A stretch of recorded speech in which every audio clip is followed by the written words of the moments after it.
सोनपुर नामक एक गांव है जो कि एक सुंदर नदी के तट पर बसा है। इस नदी से मछली का व्यापार बड़े पैमाने पर होता है। यहीं पर रमेश नामक एक फिश फ्राई बेचने वाला व्यक्ति अपना ठेला लगाता है। वहीं एक मछली बेचने वाला व्यापारी है सरजू काका, जो मछलियों को मार्केट में नहीं बल्कि सीधे रमेश को भेजते हैं। सरजू काका जो सारा दिन मछलियां पकड़ते हैं, फिर समय पर रमेश को मछलियां बेचते हैं। एक दिन, अरे सरजू काका, ले आए मछली। आज तो बड़ी देर लगा दी यार तुमने। हाँ रमेश, ले आया। आज जरा कम मछलियां हाथ लगी है। आज तालाब में थोड़े ज्यादा शिकारी आ गए थे। अरे सरजू काका, आप कोई साथी रख लो, वरना तो रोज रोज मेरा नुकसान होता रहेगा।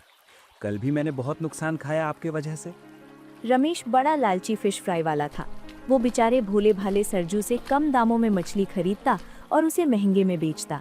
ले लो भाई, ले लो, गर्मा गर्म फिश फ्राई ले लो भाइयों, एकदम ताजी फिश फ्राई है। एक बार खाओगे तो बार बार आओगे। अरे भाई, कितने की है एक प्लेट? काका, बिल्कुल साधारण दाम है, सिर्फ 80 रुपए की एक प्लेट। ये तो बड़ी महंगी है। काका, गांव भर में कहीं और आपको ऐसी फिश फ्राई नहीं मिलेगी। एक बार खाकर तो देखिए, स्वाद के सामने मछली का दाम भूल जाएंगे। ऐसा ही कहकर रमेश सभी लोगों को बहुत महंगी फिश फ्राई बेचता था। हर दिन अच्छी कमाई करके अपने घर जाता तो उसकी पत्नी मीना घर पर होती थी, जो उसका इंतजार करती थी। क्या हुआ, कितने पैसे मिले आज? अरे आज तो बड़ा अच्छा व्यापार हुआ है। ये देखो, पूरे 2000 रुपए का। अरे वाह, क्या बात है। आप हाथ मुंह धोकर आइए, मैं आपके लिए खाना लगा देती हूँ। रमेश ऐसा ही करता। रोज सुबह होते ही अपने ठेले पर चला जाता। सरजू काका के आने से पहले सारे मसाले, तेल, कढ़ाई और बाकी सामान तैयार करता। मछलियाँ आने के बाद मसाले में मछली डालकर फिश फ्राई बना देता और उनको बेचता और पैसा कमाता।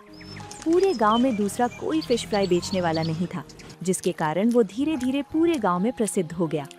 अब वो और भी ज्यादा मछलियाँ खरीदने लगा, लेकिन वो भी रमेश को कम पड़ती।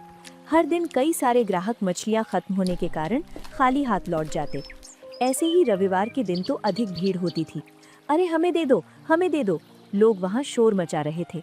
लेकिन मछलियाँ अब खत्म होने वाली थी, पर लोगों की भीड़ वहाँ अभी बढ़े ही जा रही थी।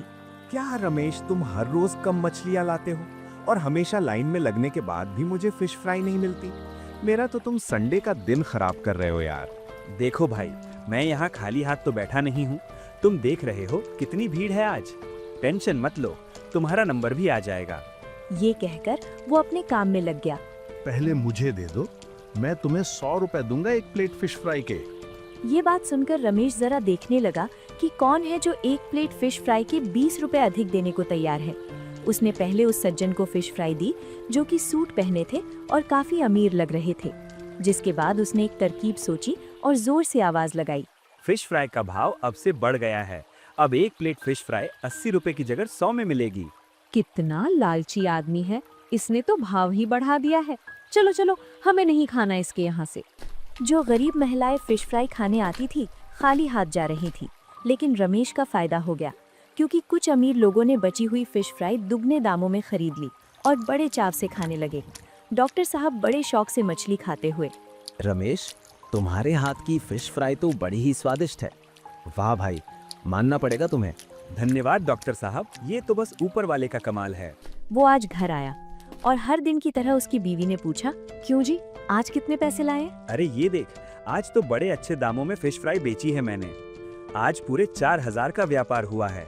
मछलियाँ खत्म हो गई, वरना तो पूरे 5000 का व्यापार होता। अरे तुम्हारा तो रोज का हो गया है। हर दिन तुम्हारी मछलियाँ खत्म हो जाती हैं और नुकसान भी होता है। तुम बिल्कुल सही कह रही हो। मैं सरजू काका को अधिक मात्रा में मछलियाँ लाने को कहता हूँ। अगले दिन रमेश फिर से अपने ठेले पर पहुँच गया, पर अब उसका लालच बहुत बढ़ चुका था। उसके पास एक तरकीब थी।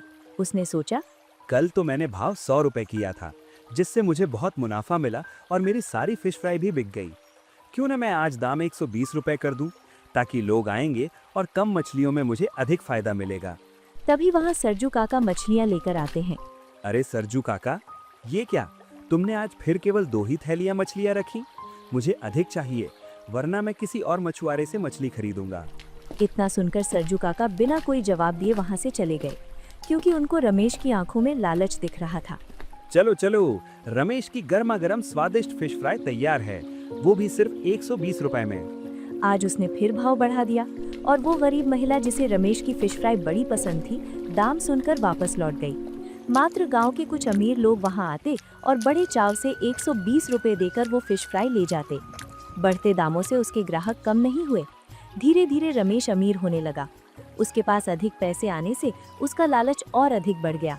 एक दिन डॉक्टर साहब रमेश की फिश फ्राई खाते हुए उससे बोले, अरे भाई रमेश, क्या फिश फ्राई बनाई है, कल से भी ज्यादा स्वादिष्ट।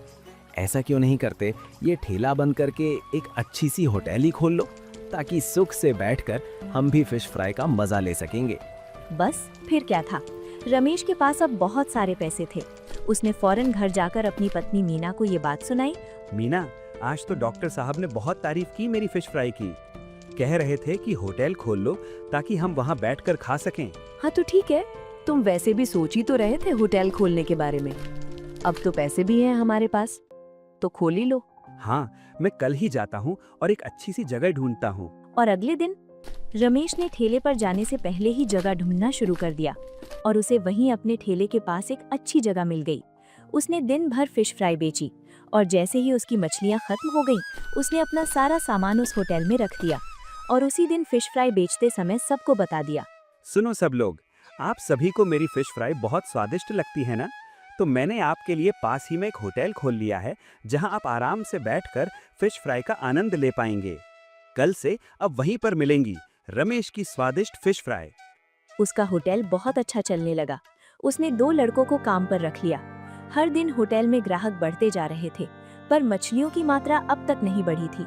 उसे लगने लगा कि ऐसे तो उसका बहुत नुकसान हो रहा है। अगली सुबह जब सरजू काका आए, तब रमेश बोला, देखो सरजू काका, इतनी मछलियों में मेरा काम नहीं चल रहा। मुझे कुछ और अधिक मछलियां चाहिए। देखो रमेश, इससे अधिक मछलियां यदि रोज नदी से निकाली गईं, तो उनकी संख्या कम हो जाएंगी और सारी खत्म हो जाएंगी। मैं कुछ नहीं जानता, मुझे आप केवल इतना बताइए कि क्या आप मुझे इससे दुगनी मात्रा में मछलियां दे सकते हैं या नहीं? रमेश सुनो, अपने लालच पर जरा काबू रखो, वरना तुम तो कुछ ही महीनों में नदी से सारी मछलियां खत्म कर दोगे। आप मुझे ज्ञान मत दीजिए, आप बस कल से मछलियां बढ़ा दीजिए, वरना मुझे कोई विकल्प सोचना होगा। सरजू काका ने उसे समझाने की भरपूर कोशिश की, लेकिन वो नाकाम रहे और वो निराश होकर वहां से चले गए। पर रमेश तो लालच में अंधा हो गया था। वो हर दिन की तरह अपनी होटल बंद करके पैसों का हिसाब लगाता है। अरे वाह, आज तो पूरे 10,000 रुपए का व्यापार हुआ है। मीना को बताऊंगा तो बड़ा खुश होगी। रमेश अपने घर गया और मीना से बोला, मीना, सुनती हो? देखो, आज तो पूरे 10,000 का व्यापार हुआ है। हाँ ठीक है, पर तुम मछलियों की मात्रा कब बढ़ाओगे? मैंने सरजू काका को कहा है। अरे तुम भी काका के पीछे क्यों पड़े हो? तुम खुद ही पकड़ लिया करो। उसने मीना की बात मान ली और वो अगली सुबह 5 ठेली भरकर मछलियां ले आया। जब सरजू उसकी दुकान पर गया तो इतनी मछलियां देखकर हैरान हो गया। अरे रमेश, तुमने ये क्या कर दिया? इतनी मछलियां क्यों निकाली? काका, थक गया हूँ आपको कहते कहते। अब आप मुझे मछलियाँ मत दीजिए, मैं खुद ही पकड़ लिया करूँगा। काका वहां से चले गए। हर दिन रमेश ऐसे ही करने लगा और उसका व्यापार बहुत बढ़ गया। वो 15 से 20,000 रुपए कमाने लगा। किंतु 1 महीने में नदी की सारी मछलियां खत्म हो गईं। पूरी नदी में एक मछली भी नहीं बची। सारे लोग होटल से खाली हाथ लौटने लगे। तब रमेश को याद आया, सरजू काका सही कहते थे, उसे अपने लालच पर काबू रखना चाहिए था। जिसके बाद रमेश की फिश फ्राई का होटल अब बंद हो गया।